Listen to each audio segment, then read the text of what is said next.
Hi everyone, welcome to my channel. It's Nikki here, and today I have a little crafty DIY that you can do using up leftover scraps. Now, a few months ago, I was part of a postcard swap. So we just had to make a postcard. There were no rules on what it had to be made with or anything like that. And I tell you what, it was so much fun opening the mailbox and finding these gorgeous things in my box instead of boring old stuff. So here's one of the ones I got. It's got gorgeous fish on it. It's got some paint and some washi tape. And it's just super cute. The fish even have glasses on. I love that one. And here's one that was done with some stamping and then some some markers to add some color to it. This one here was all painted, and I don't even think a stencil or anything was used. She did such a beautiful job with that one. Then I also got this cute one, which is literally all sorts of scraps and things just put together and popped in the mail.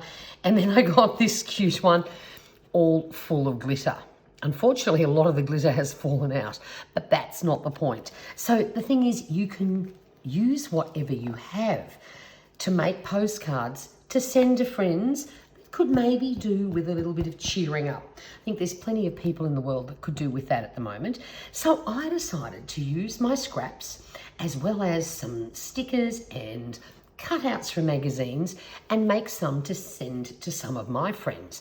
So I've done one that's vintage style. So if you have crafty friends that love vintage journaling and stuff like that, then one like this would be perfect. I've used some grid paper, striped paper, paint splattered paper, anything that sort of looks a little old. I did rub in a little bit of paint just to darken up some of the areas, and then I just popped a cute little sticker on that I had in my stash. Then I've done this super bright one. This is all bits and pieces from the collage fodder that I made for the 100-day project. It's just all sorts of little bits of pieces thrown together, plus a little sticker that says hello. Another one, this one was done entirely with scraps from a magazine, except for the little title sticker. That was actually a sticker that I had in my stash. So again, even if you don't have any fodder scraps, craft scraps, just use little bits and pieces from a magazine. And then I've done one that's a combination of both. There's some scrap paper, I've got stickers, I've got some stenciling. There is a little piece under here that was from a magazine.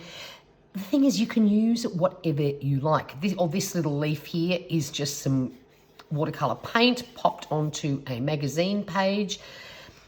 Just use up your scraps. Put them all together and make some fun little postcards to send to your friends. So we're going to make one today. Now, I have this huge stash.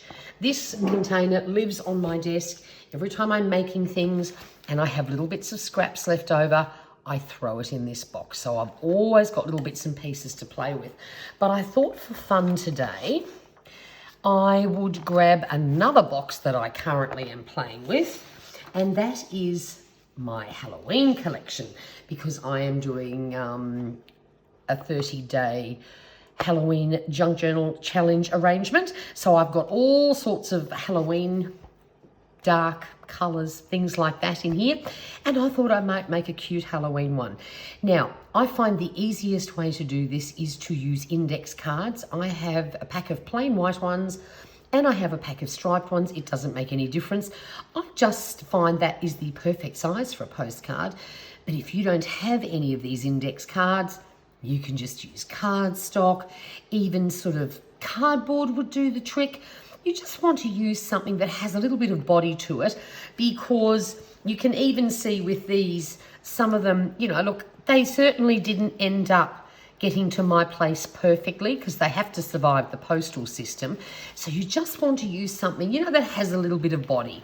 So to me, index cards are perfect. So all we do is we take our blank index card and we start sticking and plonking. So I think what I'm going to do for this one, I'm going to just tear up some of these pieces and we're going to glue them down.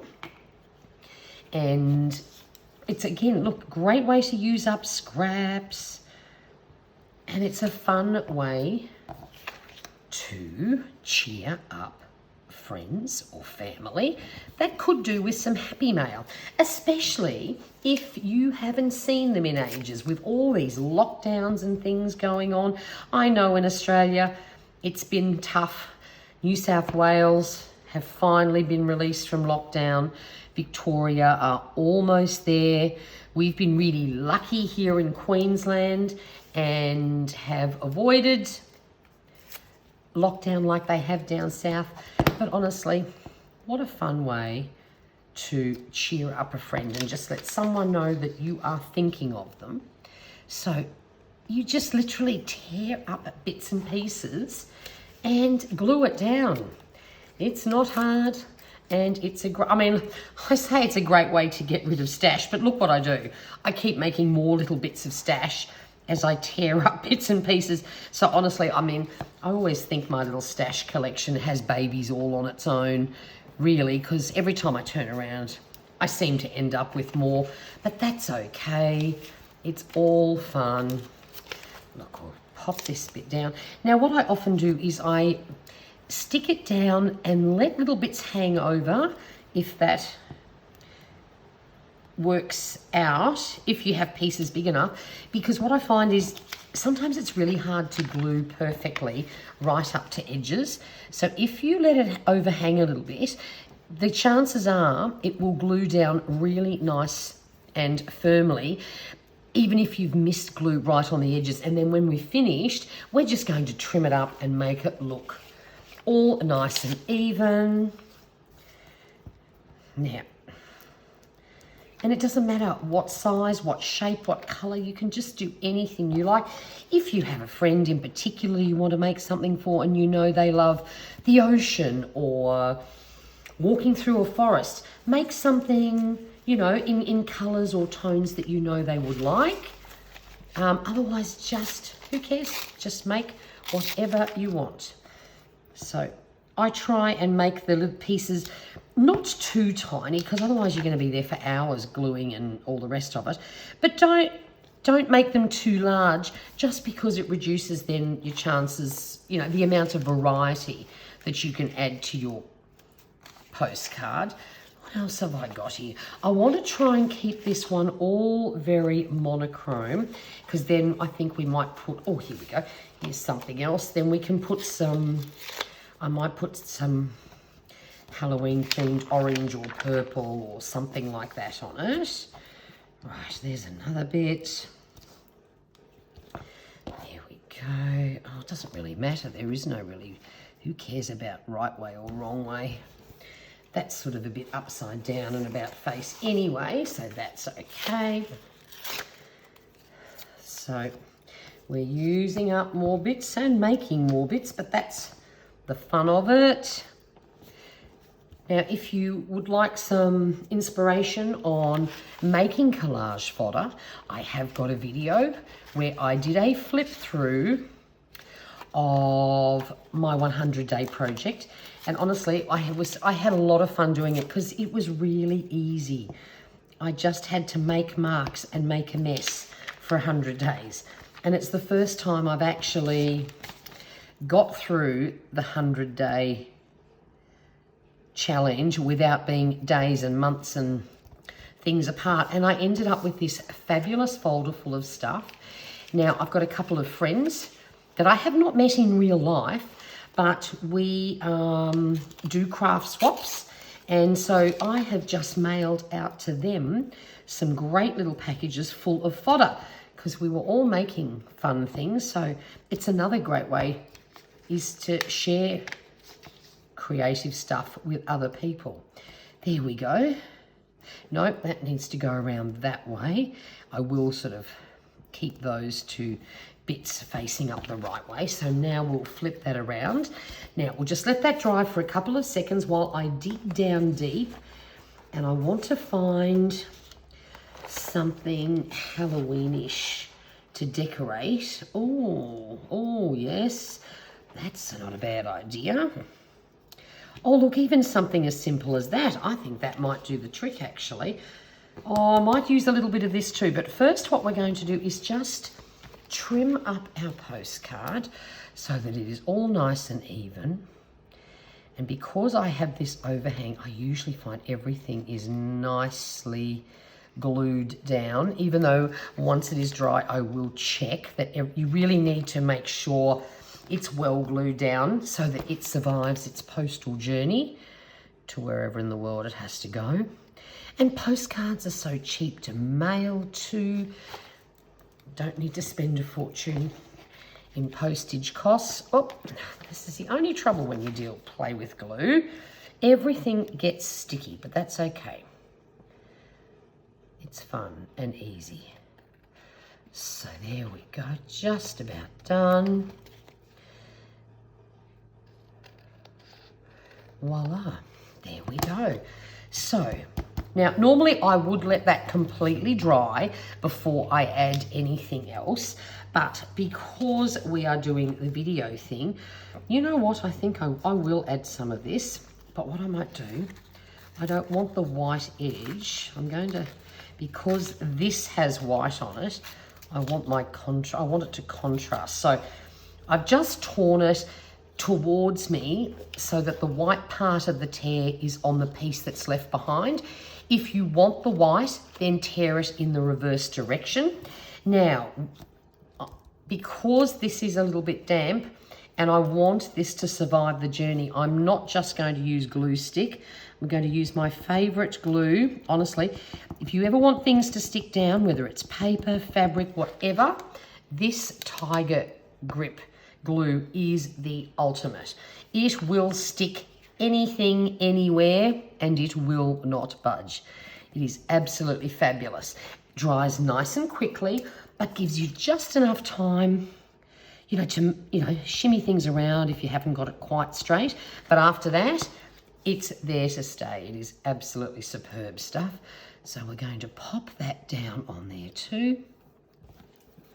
And we're going to put Witchy Poo down on here as well. Seeing she's orange, I think that should look really cool.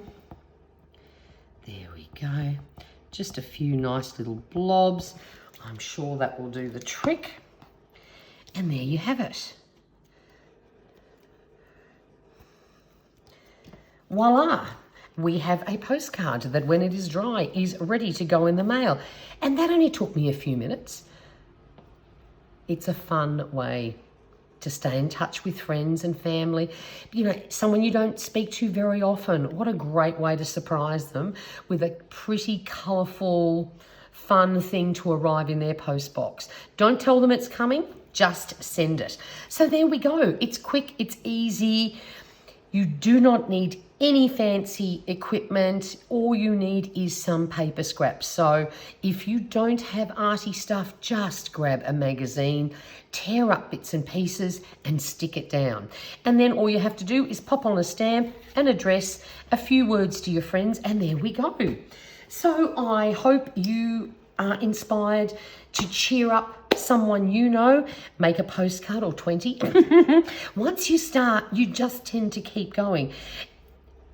Have a rainy day craft-a-thon, just make a ton of postcards. You could even use them as birthday cards. You don't have to be an official card in a envelope. You can send them a postcard for their birthday.